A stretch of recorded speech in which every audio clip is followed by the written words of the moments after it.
S&P 500, and it would be pretty risky. Now, volatility we measure using a number. One of the things that will be offered to you in 1 or 2 steps from now is that I can take your current portfolio of assets and I can plot it on this graph and show you exactly where you are with respect to the investment return you can expect to get based on your mix of assets and the volatility that you would expect to have to live with. And to give you a sense or a reminder, 2008, the S&P 500 went down 40%. So if you had $100,000, you'd have had $60,000. By March of that same year, you'd have had about $48,000. Okay? Pretty volatile if you're at 18% volatility. What Harry Markowitz showed is that we could increase return and cut the volatility by more than half. This fund, our moderate fund, went down 16.5% during that same year where the S&P went down 40. Now, if you can get a 10% rate of return and a 16% decline in the asset value during the same period where the full stock market or the 100 or the 500 largest companies did negative 40, I would probably give you a Nobel Prize for that. That'd be good. That's pretty beneficial to a lot of people. And so what he determined is that asset allocation is where it's at. And so every financial planner will tell you that asset allocation is where it's at. They'll probably even show you this graph. And then they'll market time with it and ruin all the value of it. If you're a college student, and we have a couple in here, and you're sitting in there in your syllabus, and in front of you it says that the exam is worth 70% of your final grade, okay, and that class attendance is worth 5% of your total grade, and you have pop quizzes worth 5% of your total grade, and you have some papers you have to write worth the remaining percentage. Which one are you going to really cram for or focus on? Right? This is kind of similar in that sense. When you compile all the components of return, the main component that contributes to return, all in a positive way, is asset allocation. Essentially this. What you own inside the mutual fund creates the return. If you don't own IBM when it went from here to here, you don't get that return. Right? So asset allocation, the different funds that you own create your return. Not a no-brainer. But here's what he did. He found correlation benefits. Low correlation benefits. So you take small U.S. companies and large international companies, and you own an equal amount of both of them. And they tend to go like this. Now, they end up at pretty much the same place. But if I had half and half, I'd pretty much rather be on that middle black line, wouldn't you, than on either one of the others. But here's what I find inside of portfolios all the time. You're choosing 4 mutual funds inside your 401k. Okay? You choose funds based on their name. It says a small company fund, it says a large company fund, or it says large value. And when I look inside those funds, I see IBM in every one of them. I see Apple in every one of them. I'll see BP in every one of them. And when the market goes down, all 3 of your funds do the exact same thing. They all go down.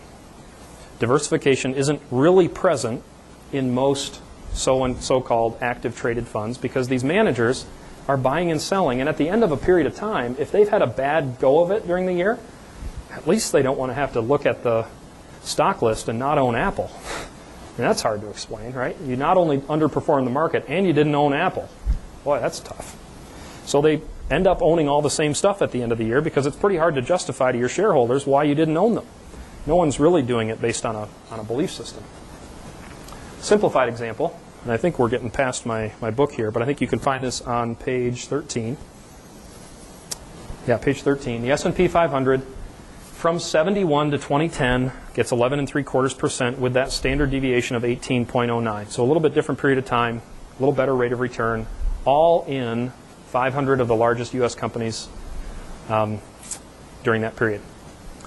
If you added international large companies, EAFE is EFE, Europe, Australasia, Far East. It's the international equivalent to the S&P 500. Okay? So you sell 30% of the S&P, you add it and buy the international, and you've got a higher return and a lesser risk. You now add small companies. Small companies are high risk.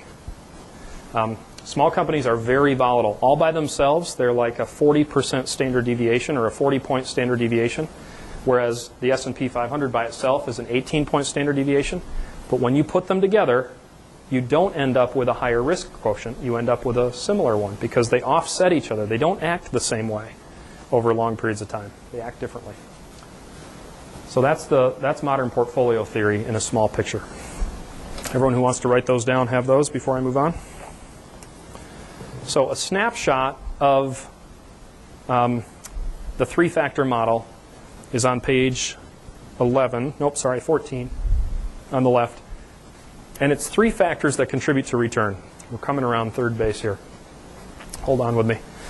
The market factor, the size factor, and the value factor. Fama and French put this together. They were at the same conference I was at too. I had no idea what Eugene Fama was saying. He's been in the University of Chicago for far too long. His brain is on a different level. But his research culminates into some pretty exciting realities for you as an investor. And I'm just trying to be honest. When the academics speak and I can get 5 to 6 or 7% of what they're saying, I'm really happy with it at that level. Beyond that, I know where their results show up in returns, and so we just we stick with that. But we have to ask these three questions if we want to add return to your portfolio. The first question is, and if you're coming in, please just find a seat wherever. You can't interrupt me or offend me. The first question is, how much of the market ought I to be in? Because the market, stock market, beats the bond market over a long period of time, right? We know that. We know that it's riskier. Equities or stocks are riskier than fixed income or bonds. It's because they provide a higher rate of return. Over the years 26 to 2010, a 9.87% rate of return with a standard deviation of 20 versus T-bills, 3% and a standard deviation of 3. So we want to be in the market, and that's going to be one of the first questions. The second is the size of the company. The size of the company makes a big difference. Mid-cap companies, not really worth owning. The active traders love mid-cap companies because they can make a little more on the trades, on the bid-ask spread, but not too much to get noticed, and it's something that they really like. So those are promoted heavily on the actively traded side, but very, very seldom will you find an index mid-cap company because everybody knows they don't get the returns of large companies, and they're more volatile. There's no real reason to own them. So the very small companies are the ones we want. Small companies or micro-cap companies. They're riskier than large companies, and quite a bit, but they provide more return. We know this.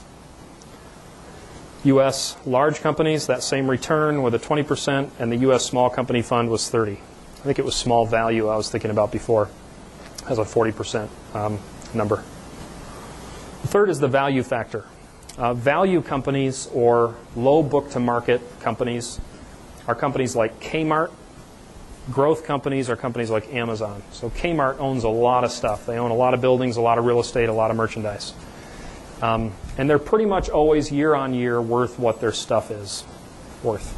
The people don't necessarily want to own Kmart. But a conglomerate of Kmart's, value companies, is generally better than a conglomerate of Apple's or, what was I saying earlier, Amazon. Amazon doesn't own anything. They rent everything, and they don't even own what they sell you. They go buy it and sell it to you as soon as you buy it. So they've got a pretty good deal going. They own nothing, and their stock price is always higher. They're a growth company. Okay, they're a low or a high book to market. Or a low book to market. Sorry, the high book to market are historically providing a better rate of return. The value companies get a better rate of return by almost 2%, and their risk is higher, but correlated with the S&P 500, the risk doesn't add to your risk if it's put together well. All right, so the truth is adding these together. Free markets work, modern portfolio theory, and the three-factor model equals free market portfolio theory. And if you wanted to write those in, you could write those in on page 14. Free markets work is the philosophy. Modern portfolio theory is the theory. You can Google any of these things, and you will have free markets work. I don't know what you'll get, but modern portfolio theory and the three-factor model, you will get all kinds of good stuff if you want to knock yourself out. So building a better portfolio. Go to that last page, 15, second to last page. And I'm going to take you through building a portfolio that will bring better return and lower risk to you. First, we're going to start with the actual investor. This is the investor that I generally meet, and I evaluate their portfolio. They have achieved a return, 3-4%, I don't know, maybe 5. Some people say I've been getting 5 or 6. I've never found someone who's in this traditional actively traded mutual fund that over a long period of time got much better than 6, even though the market's been much better than that. And the standard deviation of risk that they're putting up with, or the losses that they're putting up with, are of the nature of, they're losing 40% of their money on some years, and then it has to come back again during other periods. And so we have to recognize the reasons for this, that the average holding period for mutual funds is around 3 years. We're always going back and finding that next 5-star fund and selling the last 5-star fund that didn't perform. Track record investing, or chasing the market, is a reason. Hyperactive stock picking and market timing. These are the reasons that have contributed to a 4% rate of return. It's published, it's documented. There's really no one who will disagree in the financial community about this. But get a mutual fund, the average mutual fund, to act based on it, that's a tougher thing to do. So what we do is we move out of active trading completely, and we move into indexing, or what we call structured asset class funds. And the first move I'm going to make, none of these is even a portfolio that we sell. Okay, this is just an illustration. You can look on page 15 and write these numbers in. Portfolio 2 then would just be leaving the actively trading market and going to the S&P 500 only. You would increase your return, and you would actually decrease the volatility that you had to live with. Portfolio